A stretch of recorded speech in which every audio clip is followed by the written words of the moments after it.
Ethan, listen, I know this is sudden, but Julian was diagnosed with stage 4 cancer last month. This wedding, it's his dying wish. I promise, I'll give you a wedding 3 days from now. It'll be grander, more luxurious than this one, okay? Vanessa Sterling clung to my arm, her voice softening into that pouty, apologetic tone she knew always worked. Look, you still have the ring.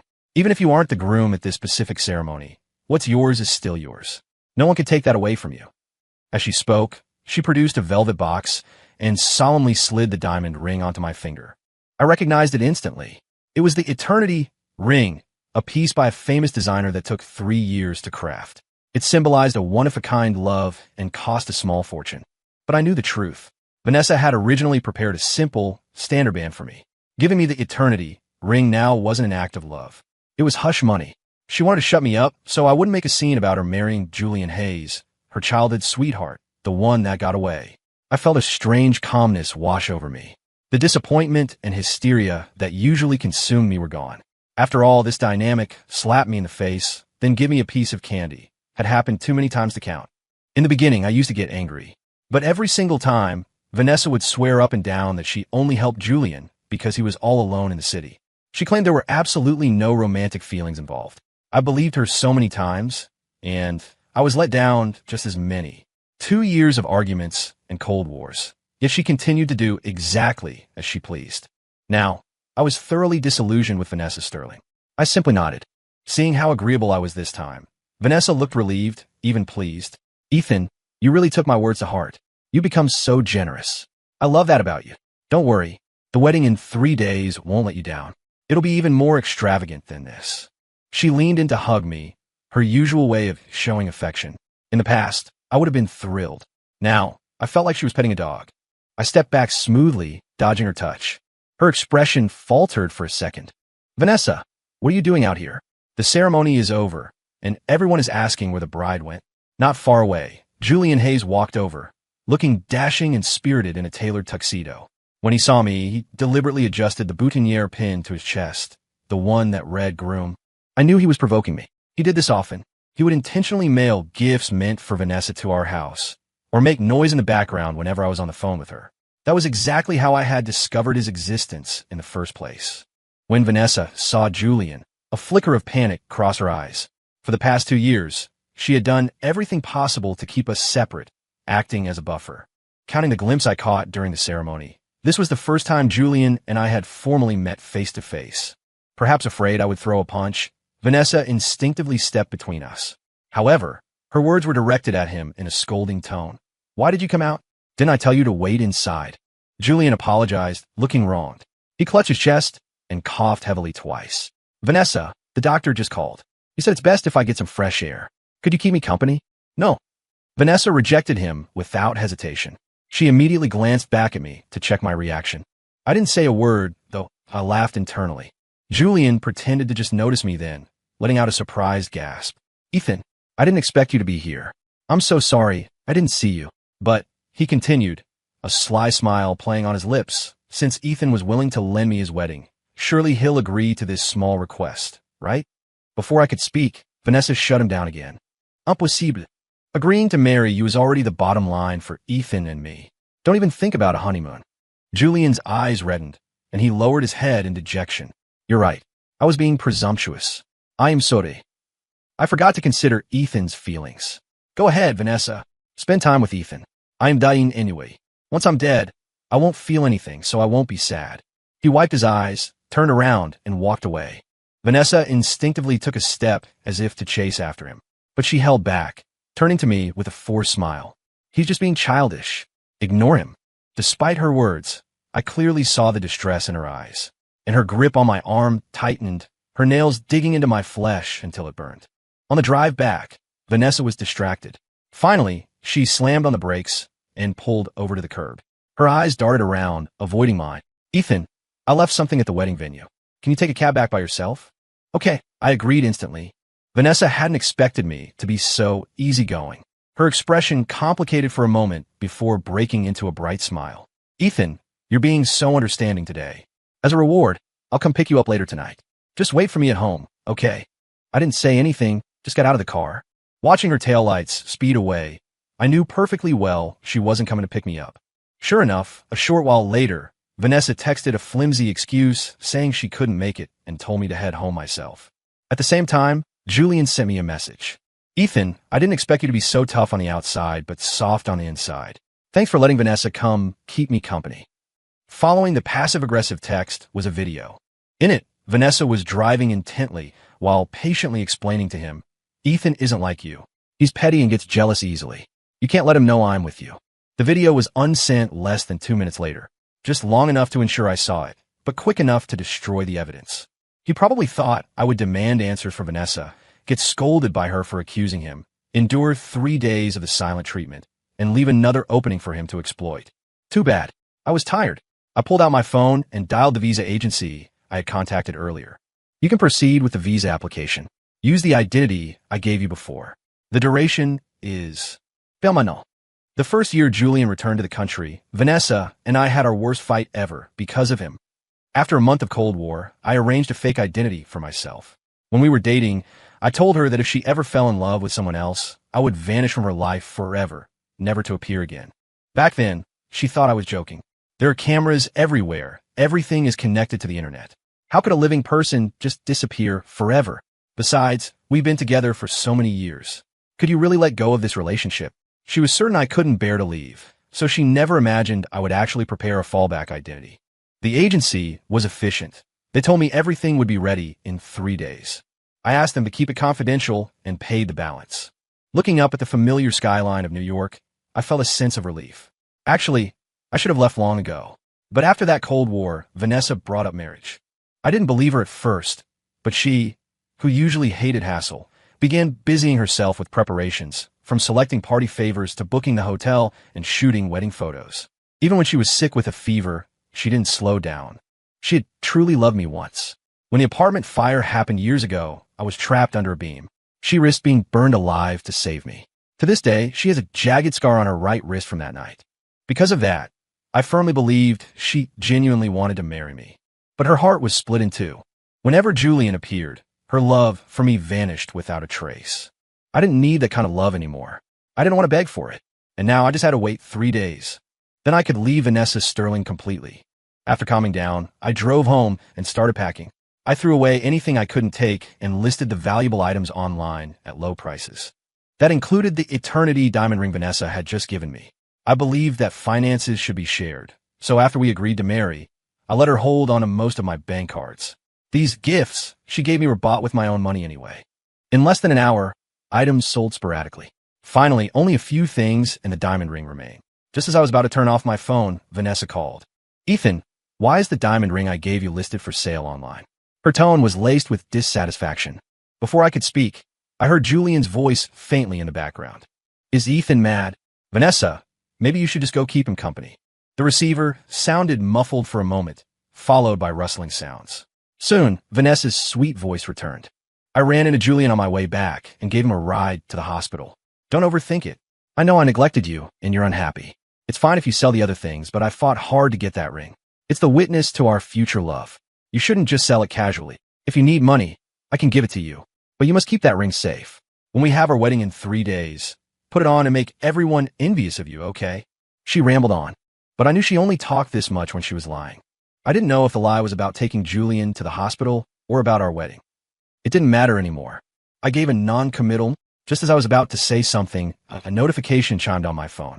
The item had been purchased. Vanessa laughed generously on the other end. I bought the ring back. It's a gift for you. Stop acting out now. Be a good boy. In 3 days, I'll give you another surprise, okay? Okay, I replied calmly. Vanessa hung up, satisfied. I took the ring listing down and refunded the money to her account.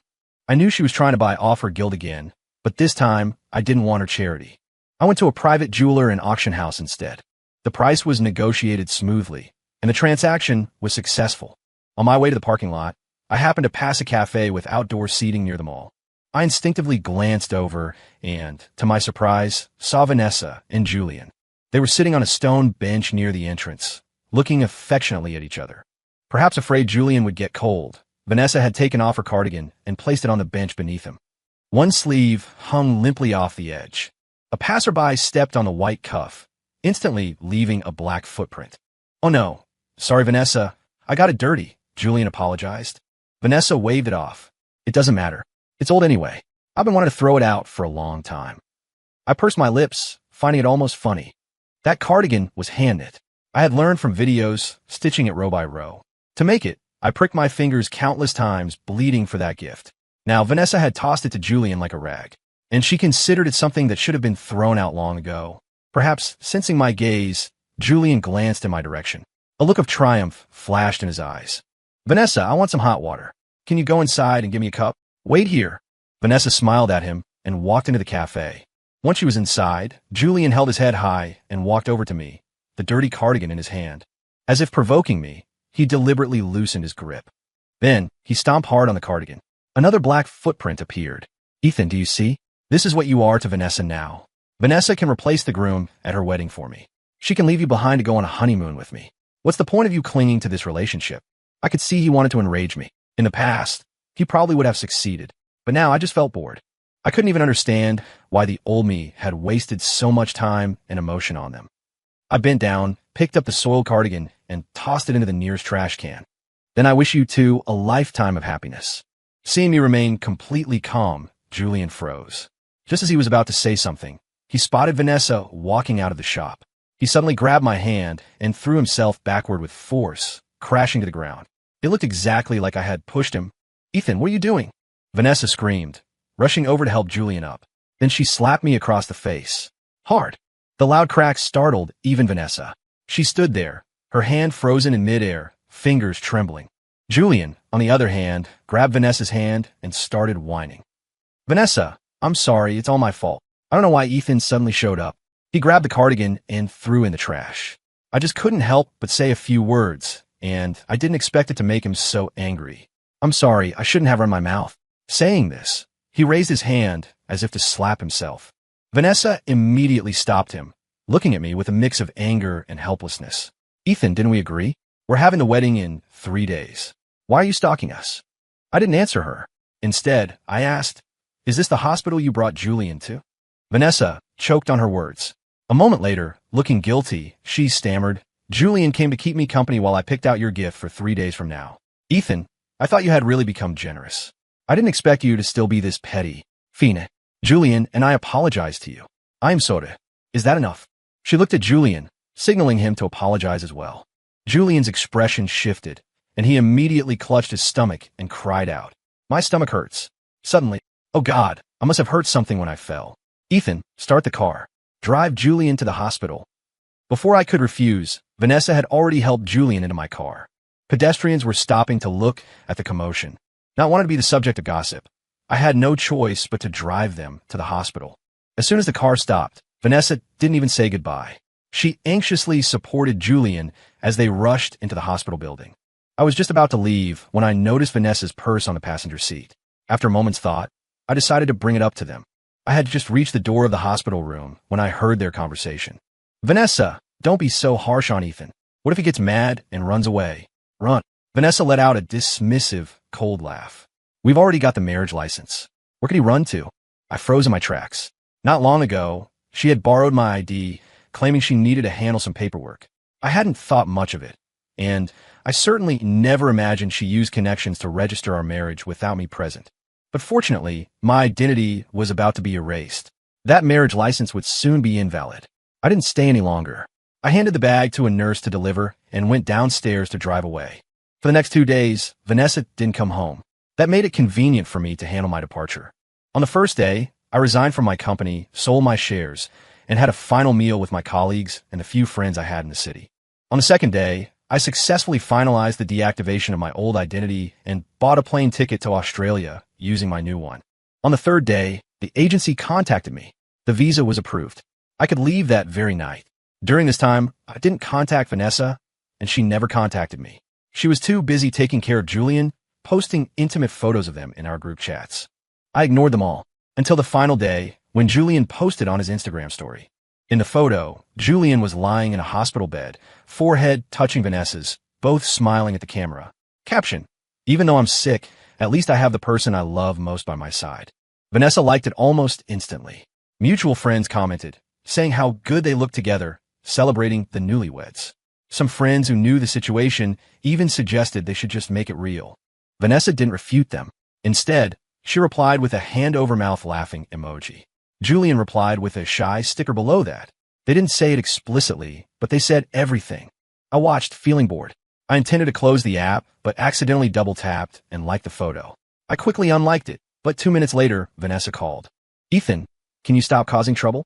Julian is sick and in a bad mood, so he posted a picture. I just wanted to cheer him up. You being so petty and deliberately stirring up drama is really giving me a headache. Starting tonight, stop acting out, okay? Tomorrow is our wedding. I've already booked the planners. This wedding will definitely be more luxurious than the last one. Look, if you don't believe me. As if afraid I wouldn't believe her, Vanessa sent me a screenshot of the invoice. The whole package cost over $30,000. It was more expensive than our engagement party. But how much love was left in it? I smiled and gave a brief explanation that my finger had slipped and I had no other intentions. I told her to take good care of Julian. You get some rest too. We invited a lot of reporters for this wedding, so you need to be in your best condition when you show up. I replied, okay. Vanessa seemed unable to let it go. Ethan, we've been together for so many years. You should know my character. If I say I'll do something, I'll do it. I'm sincere about this wedding. Never mind. Wait for me at home. I'll be there around 6. I didn't understand why she suddenly wanted to come back. I glanced down. My flight was at 8. After hanging up, I packed my luggage. When I left the house at 6, Vanessa still hadn't returned. I placed the key under the doormat and took one last look at the home we had shared for years. Then I got into the car heading for JFK Airport. I arrived at the terminal at 7:30. I called Vanessa one last time to say a final goodbye. She didn't pick up. The call rang once and was hung up. Nearly 8 minutes later, a text came through. I'm almost there. Don't rush me. Staring at the impatient text, I saw a flashback of the last 2 years, Vanessa coaxing me to stay time and time again for Julian's sake, only to abandon me immediately after. I wouldn't rush her. Not anymore. I pulled out the SIM card from my phone, snapped it in two, and flushed it down the airport toilet. Then, I strode toward the security checkpoint and onto my new journey. Meanwhile, the sound of high heels clicked frantically in our apartment building. Vanessa, covered in sweat, rushed home and shoved the door open. Ethan, I'm here. But what greeted her was only an empty room. It felt particularly desolate. Ethan, stop hiding. I'm back. Vanessa thought I was teasing her. She suppressed her annoyance and called out again. She had intended to be back by 6 as promised, but Julian had thrown a tantrum about feeling unwell and demanded she watch a movie with him. She had been anxious the whole time, but seeing Julian's pale face, she stayed until he fell asleep before rushing back. There was no sound in the apartment. Ethan didn't walk out of the bedroom looking puffy-cheeked and angry like he used to. Vanessa shouted again, even threatening him to come to the living room immediately. Minutes passed, and there was still no movement. Only then did she notice that the room seemed to be missing things. Looking closer, she realized that everything missing belonged to Ethan. Playing the runaway game, are we? Vanessa laughed in anger. She took out her phone to call Ethan, but it went straight to a not-in-service message. Annoyed, she typed out a text threatening him to appear within 3 minutes or never come back. But the message failed to send immediately. You've got guts. Fine. You want to play? I'll play with you. Let's see who breaks first. Vanessa slammed her phone down. Just then, the wedding planning company called. Miss Sterling, we're just calling to confirm. Is the wedding tomorrow still proceeding as scheduled? Hearing this, Vanessa swallowed her anger. She figured Ethan was probably still sulking about being swapped out at the previous ceremony. She calmed herself and replied, yes, proceed as planned. Once the wedding was underway, Ethan would surely cool off and come back. Vanessa went to the police station. If she wanted the wedding to happen, she needed to find Ethan and talk to him personally. To facilitate finding his information, she brought the marriage license. She had originally planned to give it to Ethan as a gift at the wedding. Now, it seemed she'd have to give it to him early. Vanessa knew that as long as she showed sincerity, Ethan would soften and agree to her terms. But when the police told her they couldn't find the person she was describing in the system, she froze. Things were spiraling beyond her expectations. Can't find him? What does that mean? It likely means the individual has either passed away or completely erased their identity. Dead? Impossible. Ethan didn't have many friends here. If he had died, she would have been the one contacted to handle arrangements. That left only the latter. Erased his identity? Then where could he go? Can you track him? Vanessa grabbed the officer's arm, her voice frantic. The officer shook his head. It felt like a bolt of lightning had struck her. Vanessa is Yahon. She didn't snap out of it until she got back home. Just as she was taking out her keys, she felt something hard under her foot. Lifting the mat, she found Ethan's key. On the keychain was a couple's charm, a bride in a wedding dress. It was part of a set. The other one was a groom in a tuxedo. When she bought them, she had said she would wear a beautiful dress and have a grand, romantic wedding with him. But now the groom was gone. She pulled out her own keys. The chain was empty. She remembered then that her charm had been broken by Julian. She had lost her groom, too. Vanessa's eyes stung, but she refused to believe Ethan would just leave her. Forcing herself to pull it together, Vanessa immediately contacted reporters and launched a search campaign. She released Ethan's photo, announcing a reward of $100,000 to anyone who found him. Seeing such a large sum, people all over the internet started providing leads. Every time she saw a photo of someone with a similar build, Vanessa would rush over, only to end up disappointed. 10 days passed. Ethan was still nowhere to be found. Vanessa returned home in despair. Her stomach, empty all day, growled loudly. Ethan, I'm hungry. She dragged her exhausted body inside and called out his name instinctively. Only when the silence answered her did she remember Ethan wasn't here anymore. A hollow feeling settled in her chest. She remembered how, in the past, Ethan would always have a hot meal waiting for her. She walked to the fridge, thinking she'd find something to eat. She rarely opened the fridge. That was Ethan's domain. She didn't expect much, just hoping to pad her stomach. Vanessa pulled the door open. When she saw the shelves fully stocked with her favorite yogurt, drinks, and honey bread, she froze. A wave of overwhelming emotion crashed over her. Tears slid silently down her cheeks. Vanessa cried all night. The next day, she raised the reward to $200,000. More people offered tips, meaning more information to sift through.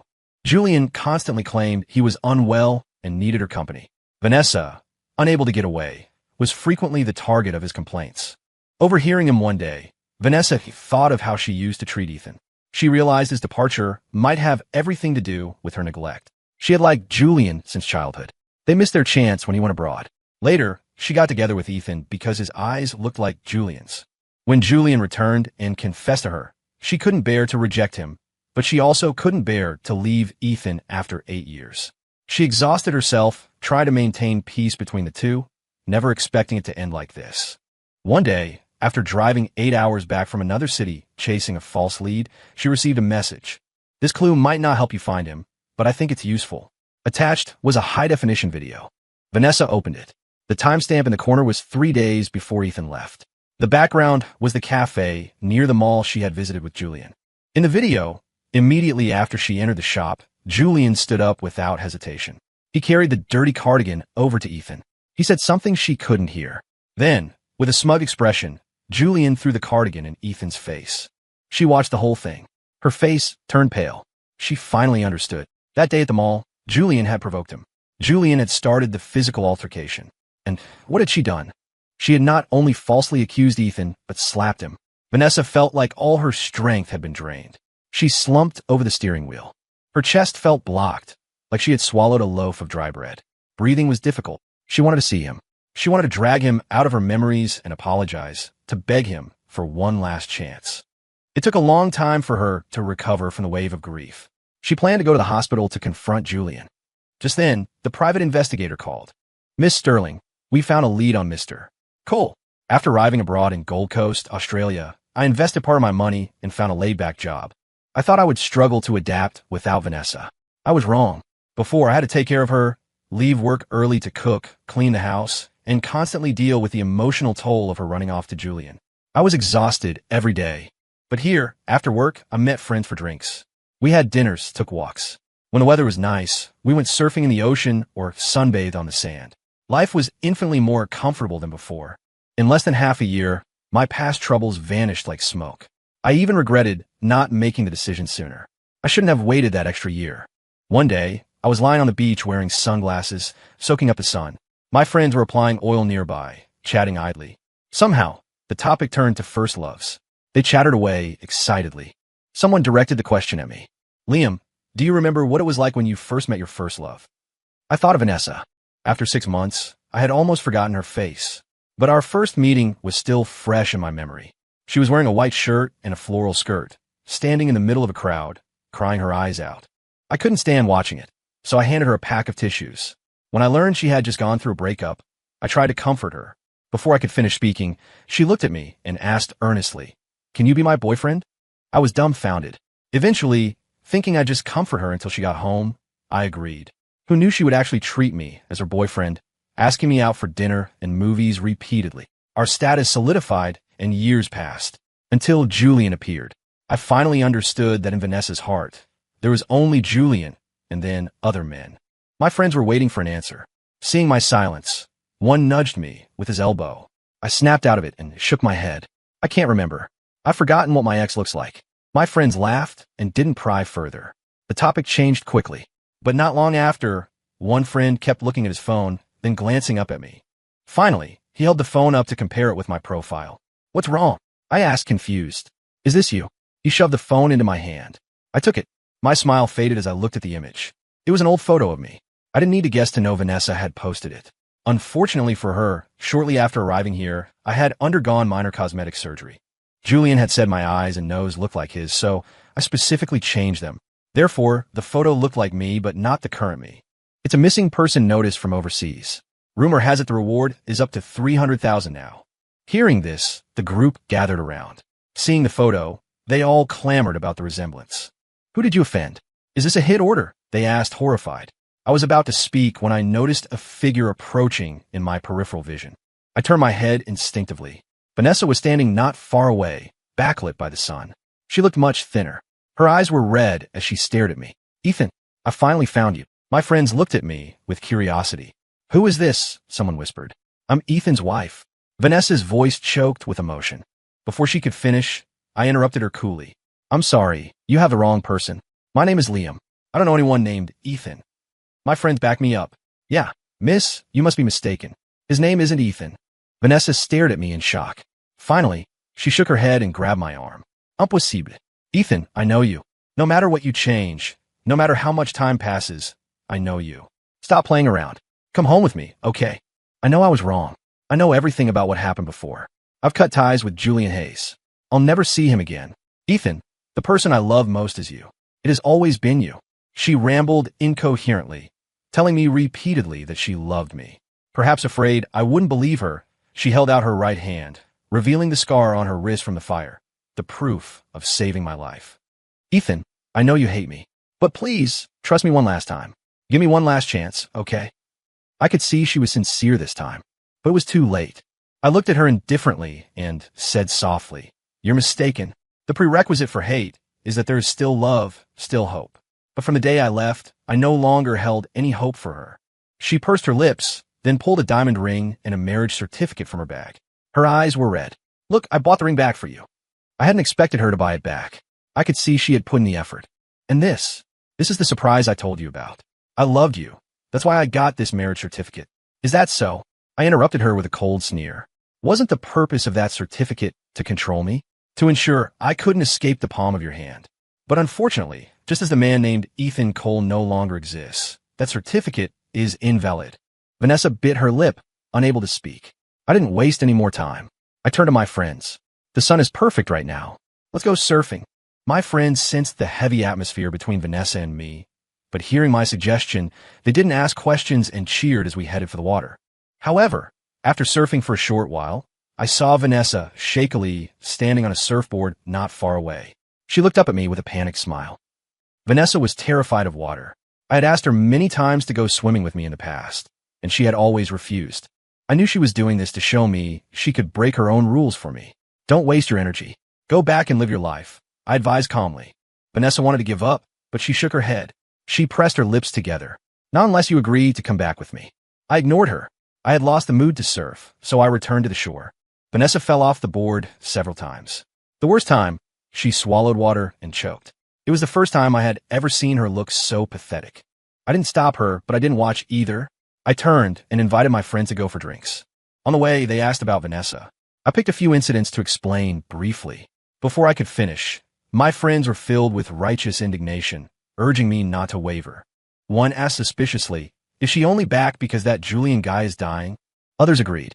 I laughed. Speaking of the devil, when the drinking session ended, I found Julian waiting at the entrance of my rental house. Vanessa had said he had only 6 months to live. By my calculation, that time was up. Yet, His complexion was rosy. He didn't look critically ill at all. Seeing me, Julian walked over quickly, his tone oozing concern. Ethan, it's so good that you're okay. I was worried something happened to you. I didn't expect you to come abroad without telling anyone. You have no idea how worried Vanessa has been. Saying this, he stepped forward to shake my hand. I dodged him, seeing his hypocritical act. I guess Vanessa was hiding nearby, watching. I gave a cold laugh. You're not dead yet. Julian seemed to have anticipated the question. It was a misdiagnosis. I'm perfectly healthy. I'm sorry. Because of that misdiagnosis, I caused a misunderstanding between you and Vanessa. I admit I still love Vanessa, but a gentleman helps others achieve their happiness. Once I knew Vanessa loved you, I stopped having any designs on her. I only see Vanessa as a sister now. Ethan, please trust us this one time. Forgive Vanessa. I remained silent. Julian continued. Vanessa has been searching for you everywhere. She flies to different cities every day, sometimes sleeping only 5 hours a week. She really loves you. Don't let her down. Go home and live a good life with her, okay? I laughed. Save it. You're making me nauseous. Julian, aren't you just putting on this show because Vanessa is nearby? Didn't you claim you would definitely win her back? What happened? Still haven't succeeded. Looking at it this way, you're pretty useless. Begging me just so Vanessa will give you a chance. Over the years, Julian had sent me plenty of videos and photos, provoking and mocking me both openly and subtly. I would sooner believe the sun rises in the west than believe he genuinely wanted Vanessa and me to be together. Sure enough, poked in his sore spot, Julian's expression changed. The veins on his forehead bulged. You. He gritted his teeth and grabbed my collar. He looked ready to hit me. I didn't move. I sneered, not calling me brother anymore. You want to hit me? You aren't afraid Vanessa will see you this time? Just as the words left my mouth, Vanessa hurried out from a nearby alley. Julian, what are you doing? Julian clenched his jaw tight, temples throbbing. Beep! A car honked nearby. Julian seemed to think of something. He lowered his voice and whispered coldly to me. Don't you want to know if Vanessa loves you or me? Let's test it. With that, he suddenly shoved me into the middle of the road and grappled with me. I saw a private car approaching fast. Realizing his intent, I broke out in a cold sweat. I looked at his bloodshot eyes and cursed him silently. A lunatic. I used all my strength to shove him away and break free. At the same time, Vanessa's eyes went wide as she sprinted over. I thought she would help Julian. Unexpectedly, she ran toward me. Julian watched, stunned. In that split second of distraction, he was struck by the car and sent flying with a scream. Vanessa saw Julian's gruesome state, but she only spared him a glance. Leaving him to the driver, she frantically checked me over, her voice trembling. Are you okay? Are you hurt anywhere? I'll take you to the hospital. She grabbed my hand to lead me away. I shook her off without hesitation. She looked at me in shock. After a long silence, she whispered, Ethan, I saved you just now. Doesn't that prove anything? Prove what? That you love me. I couldn't help but laugh. Love is complex. Years ago, you risked your life to pull me out of fire. But you also pushed me out of our own wedding for Julian. Now, you can abandon Julian to save me.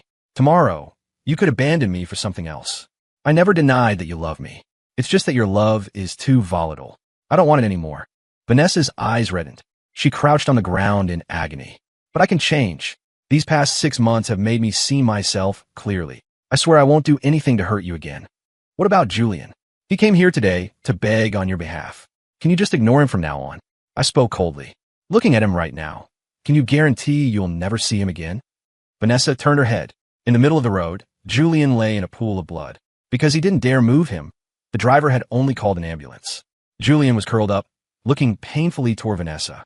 Their eyes met, and Vanessa hesitated. I had guessed the answer. I said calmly, go help him. Live a good life. Don't look for me again. No, Ethan.